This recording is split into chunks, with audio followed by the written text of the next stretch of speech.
This week, come along with me for an interview with the highly energetic Austin Hess with DoPanama, Relocation and Real Estate. We met up in Bella Vista at this cafe, Saint Honoré. Look at all these amazing pastries. Oh my goodness, it was really good food. I had a little salmon sandwich and a cafe latte that was delicious. And we're going to get to know Austin. Some of you may know him from the Restaurant Magazine. Some of you may know he had a restaurant in Boquete. He had one in Toboga. Now he's using his skills as a relocation specialist. He's been all over Panama. Let's get to chat with Austin. All right, I'm here with the one and only Austin Hess, who just moved his chair, even though I asked him. Oh my goodness, the ADHD just kicked in again. Maybe it's jet lag, because you just got back from Italy, right? How was that trip? You know, the trip was amazing. Yeah. The art in Italy is absolutely fantastic. Don't tell the Italians, but the Italian food in Panama is better. You know what's so funny? I was going to ask you about that. It's Because, better. you're big in the food scene. We want to, get into that too. But I was literally thinking about it, and then I was like, oh, don't be silly, Patty. The Italian food in Italy is going to surpass. But you know why I think it is? I think the Italians that left, the outside the boxers, because all of the people that moved to Panama are outside the box from their own country. Yes. They're the ones that are risk takers and the ones that are able to say, hey, it's not good enough at home. I'll go to a foreign tropical paradise that I absolutely love. And so I think those guys, they bring their products from Italy, they make great Italian food, but they try a little harder.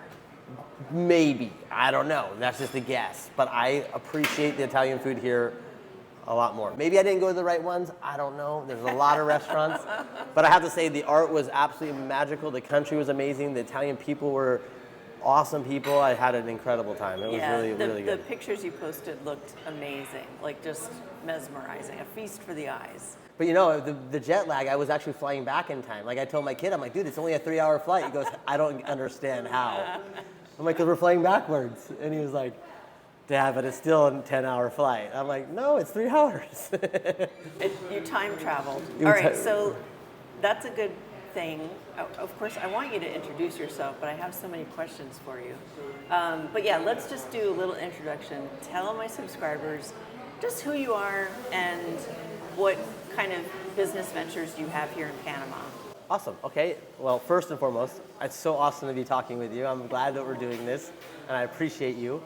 I came to Panama on the coattails of a friend's adventure 14 years ago this January, coming up. Wow. I only knew 5 days before coming to Panama that I was actually coming to this country. I heard this story. So yeah, this is, again, I got lucky. I got blessed. I feel like God wanted me here. It's an amazing place to be.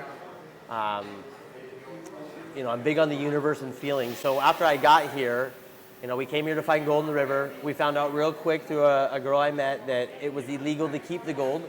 So okay, what's the point of looking for it if I can't keep it? You literally came here to pan for gold? I literally came and panned for gold in the river. And then I met a girl that, like 2 weekends in, here in the city, and she was like, dude, you can't keep it. I'm like, what do you mean I can't keep it? Why can't you keep it? Because everything in the ground is owned by Panama. Oh. Does that mean I have to bring back my shells that I've collected? I won't tell anybody. Just tell your subscribers, don't tell on Patty. Did you actually find gold? No. Oh. No. But you found the gold in Panama. I found a lot better type of gold. I found a beautiful life. I have a beautiful child. I have beautiful friends. Like even coming back from Italy, I was like, when I was in Italy, I was like, man, I don't really want to go back yet. But right when I got home, I was like, oh my gosh. Like I was telling, so many clients were calling me, how was Italy? I'm like, it was awesome. But to be honest with you, I'm so happy to be home. Like, I love Panama. Yeah. I love this country so much. I'm so glad that I live here, that I get to raise my child here. I mean, again, going to these cool places. We went to Peru this year. We went to Italy this year. But still, going to Bocas or Boquete or El Valle or Serra Azul, all of these beautiful places here in the city, it's just a fantastic place to call home. It's amazing the diversity for such a small country. Incredible. When people, it's funny, like you'll see people asking in the Facebook groups, like, I'm looking for, a house in Panama. Like, Well, could you narrow Which it flavor of down ice cream would you to, like? Do you like chocolate, or do you want Oreo? Do you want vanilla? Like, Yeah. because there's something for everyone. Yeah. And like even with, you asked like what we do here, like obviously I've been a publisher for a lot of years. I had a newspaper and a magazine, both on tourism. I actually just finally retired from the magazine. I might sell it. You did, okay. I just, with the, now that we're doing real estate and relocation and we have a YouTube channel. Can't do everything. Can't do it all. And as much even with caffeine infused ADHD, there's a limit. There's a limit. There's only so many hours. Yeah. And again, I have an addiction for helping people. So I loved the publications and I loved helping people find great restaurants and hotels and adventures. But I found so much more of a high in helping people move here successfully and actually being taken care of. Like, we have 33,000 attorneys in this small country. And I'm not saying all of them are bad, but maybe not all of them have the American standards that everyone's used to. Right. Like mañana doesn't always mean tomorrow. It just means not today. Yep. And again, my goal is to make sure people are connected to the right attorneys, the right realtors, the right pet relocation, the right builders, the right remodelers, the right doctors, the right schools, all these things that, like, if you're sitting in Wisconsin right now and you're like, I would love to do that, but I can't. I could never do that. Yeah. I want to make it possible that you can do that. Right. And so I've helped over probably 200 people retire, invest, or relocate here. I have an incredible in-house team of realtors. We have an incredible affiliate realtor system, and we have a network that we have realtors in every part of the country. And again, my whole goal is, I don't sell real estate. I'm not a realtor. I am a consultant that I sell protection. I want to make sure you're working with the right people and that those people are held accountable. Because when someone holds you accountable, with whatever it is, whether it's a trainer, a coach, so many different things in life that we need assistance with. Again, I just assist and make sure people are doing their job correctly and taking care of our friends that are coming to Panama, because someone has to do it, Now you're partnered, who is your business partner with DoPanama Relocation? I partnered with a woman named Nalini Navarro. And she's an attorney? She is one of the top attorneys in the country, and she works for the big boys. So I met her through a big developer who invested in one of my first restaurants back when I opened restaurants and was crazy. I just like to eat at them now. It was a fun chapter in life. I had a restaurant on Toboga Island. It was a whole experience that you went on a boat and did sparkling wine, sunset cruise to the island, 6-course dinner, live music, and then came back the same night. Wow. And then we had a restaurant in Boquete called Boulder 54. That was, again, fun stuff to do. But one of my investors in the restaurant was her client. And that's how I met her. Oh, interesting. And I just realized that she was such a good person. She was super ethical, speaks great English. And again, just had a real good energy about her, that once I started the relocation business, she was one of the attorneys I used, and we had a unique client. And at the end of that time with that client, she said, "How did you deal with him?" I said, "You know what? I got tough skin." And she's like, "We should take this to the next level. Let's start a licensed and bonded real estate company. Keep doing the things the way you're doing it, but we can expand on it. Still work with the affiliates, but let's hire some in-house agents, and again, just expand on what we've done." And since then, again, we've helped over 200 people, families, come to Panama, retire, relocate, invest. Some people don't move here yet. They want a plan B. Yeah. The stuff is getting a little close to the fan, to say. Right. And they're like, maybe I should go buy an investment property, generate a little income, but that property allows me to then obtain a permanent lifetime residency visa that I can use in case it does hit the fan. And hey, my property's still making me money, and I got a place to go on vacation once a year. We have a lot of people like that. Yeah, but a lot of people do promise returns that are not attainable. Gosh, yeah. So Crazy. I think, when people talk about real estate, they have to be realistic, because the market is different, right? Like if you're talking about Panama City and certain projects, certain developers, Certain areas. and certain areas, certain buildings. Like, what client do you want? Do you want the bachelor party boys that are going to come trash and pee on your bed? Or do you want to go to Costa del Este, where you have the multinationals and the medical tourism? Right. Again, my whole goal is I let the client tell me what they want. They fill out a survey usually. And then I say, hey, this is how you're going to obtain your goal, the easiest. Yeah. And then like if they say I want to use my property 60%, 50% of the time, 6 months a year, 6 months a year I want to rent it out, what's the one I can make the most money on? I'm like, well, first off, the most important ROI in life is life itself.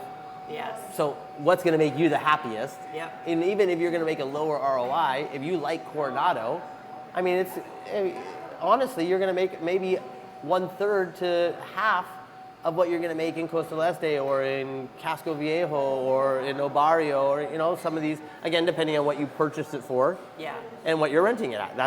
It's a numbers.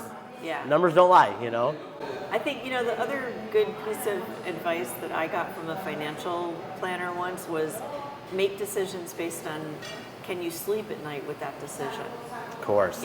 Or do you need it? Or is it, if you don't need it, then make it, and again, look for the right deals. There's a lot of people, like you said, I see some of these videos and I'm like, dude, stop saying that. We're even on the contour, like, there's people that say things like, there's videos that are like, you can come and live in Panama and retire for $1,000 a month. Like, yeah, no. Where? You can.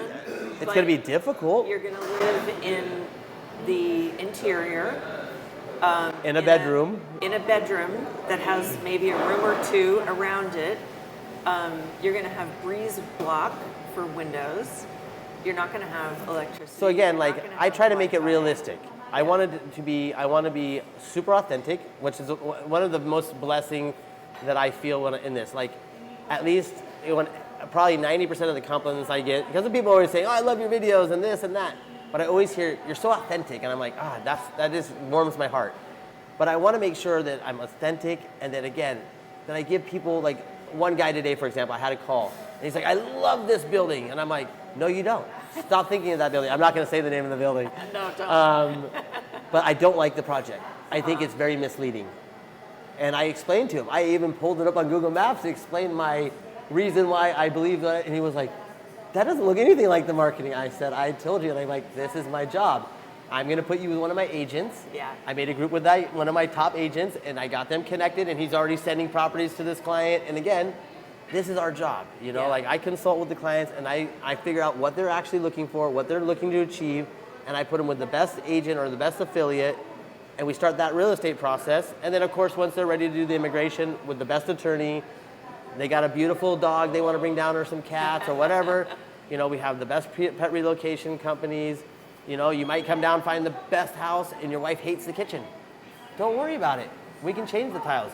But do you want to just hire anybody? No. As you know, we've seen all the horror stories on the Facebook groups. I know.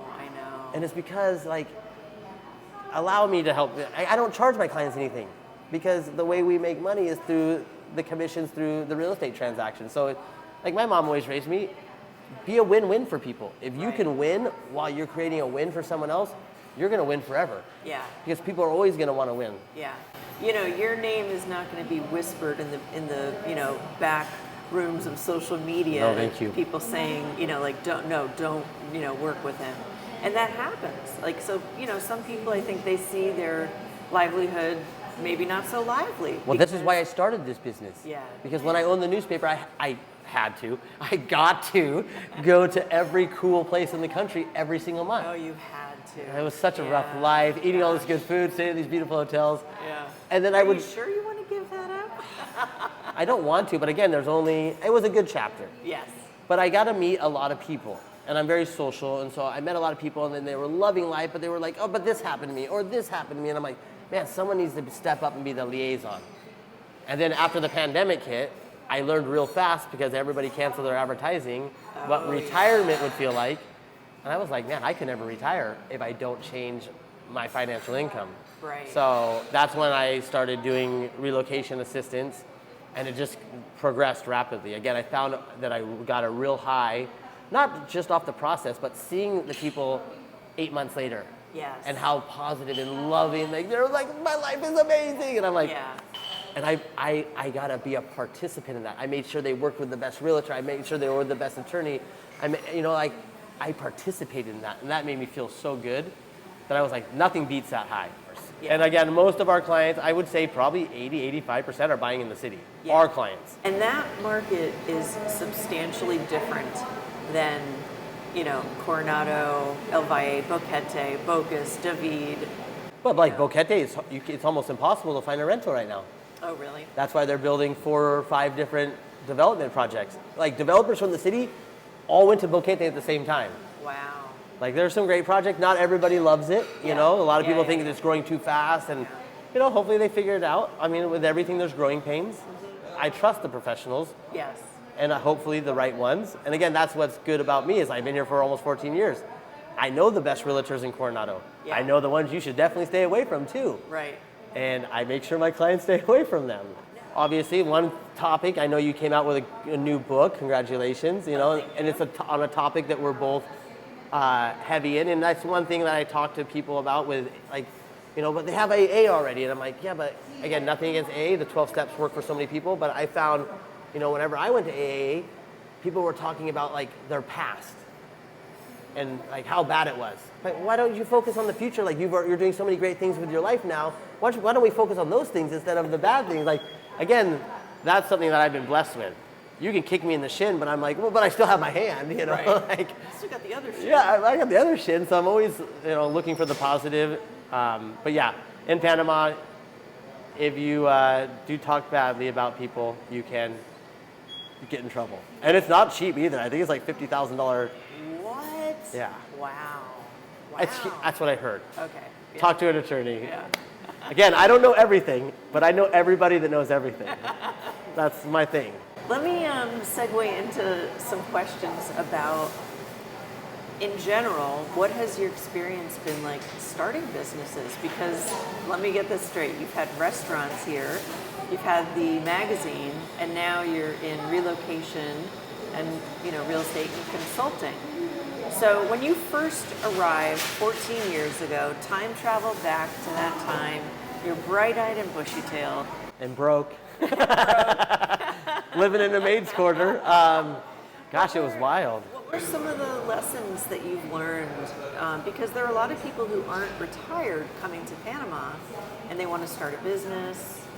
Well, that's the best part is like when people ask me like, what can I do there? I'm like, it's an open canvas. Bring your paints and your paintbrushes and get to work, you know?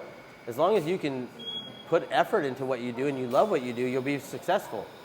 And I'm a believer in that. Like, I was the first out in spelling bees. I owned a newspaper and a magazine. Like, why? Because I had great writers and I had great design team and I had, you know, I'm good at inspiring and motivating people to, you know, like if you talk to anyone on my team, they love what we do. Like I'll tell my designer, hey, this needs to be done on Monday on like a Sunday at 6. And he'll go and do it right then. I'm like, Isaac, stop doing work right now. He's like, no, man, I love what we do. Like, I love you. You know, like when the company makes a bunch of money, I give bonuses to these guys. Why? Because, again, take care of your team, they'll take care of your business. Yeah. And so, I mean, I've always been a believer of that, even when it was just the newspaper and we didn't make a lot of money. But I always took care of our team. Starting a business is pretty simple. You know, you go and you get a corporation. Obviously, you need a work permit to work in this country, so that's a good step to take. But usually, you get that during your immigration process. Depending on the visa. Depending on the visa. Mm-hmm. I mean, yeah. And then, how's your Spanish? Más o menos. So, how was that navigating, you know, starting a business when you weren't fluent? You know, actually, I like not speaking Spanish for a couple reasons. You don't hear all the noise. I know. Well, I feel this exact same way. Isn't that like if you weird? walk through the grocery store in the United States, you're going to hear someone talking about something you don't like or this political thing or this or this. I walk through the grocery store, I hear la la la la la la la la la la. I'm like, cool. I'm still happy, you know. Nothing's affecting me. Now, I am dating a Latina that doesn't speak much English. She's really inspired me to learn Spanish. I should learn it anyways. Of love. It's very inspiring. I've really increased, like even the other day I was with a couple Italian buddies before I left for Italy. They were giving me some pointers and we were out to eat and I said a whole bunch of stuff in Spanish. Someone called me and they were looking at me like, bro, like when did you start speaking Spanish? So I have been learning. I can speak it, but I still don't understand it very well. Yeah. So that's a great point. I'm glad you brought that up because to live in Panama, you don't have to speak Spanish. I mean, the only places you might need it, the grocery store, the hardware store, the restaurant. But like if I need a mop, I just mop, and there's a picture. you know, like, or Google Translate. Like, you become pretty familiar with your tools. Yeah, but how about navigating your way through all these different businesses? That's been okay? Everybody speaks English. In the city? That you've Well, been in the dealing interior with? too. Like, even with the magazine, I used to deal with all the businesses in Bocas, Boquete, El Valle, all of the hotel owners, restaurant owners, mostly speak English. Interesting. So I never had a problem with that. Yeah. In the city, I have had more problems with that. Where again, coming out of the pandemic, I was doing more of the city stuff, Yeah. and I think that's what helped me with the sales. Because I was just going all in with my broken Spanish, and it was probably comical, you know. They're like, look at this little gringo, he's trying, you know. Actually, since I've lived in Panama, which again, going on 14 years, I've only dated Latinas. Yeah. I was married for 7 years. God bless her soul. She's an amazing woman, amazing mother. We just didn't work out. Beautiful child. And we're still homies. Like, Yeah. we have good, like, when Octavia and I came home from Italy, you know, I went over there to take some stuff, like 2 days later, and we had a bunch of good laughs about the trip, and Octavia was telling his mom about this and that, and how fast we went in the Ferrari, and I'm like, dude, come on. Don't tell your mom that. You're gonna get me in trouble. Yeah. We went slow, we went the speed limit. I'm just joking. Yeah, which in Italy is pretty fast. Yeah. Well, and they have cameras everywhere, so you need to be careful, you know? Like, here in Panama, the police sit on the side of the road and it's Waze, and as long as you have your phone on your dash, it's pretty hard to get a ticket. There are very, like, even the police here, like, again, I'm not against police in the US or anywhere else. I feel like here, though, they're more human. Absolutely, I do too. I feel like that with the doctors. I feel like me too. I feel like a person, not a number. Yeah. Again, nothing against doctors in the U.S., nothing against police in the U.S. I don't know. I just feel much more relaxed here. Like, Yeah. even coming home from Italy, or when I go to Colombia or Peru or anywhere, like, Peru is very safe. Italy, though, like, it's very safe.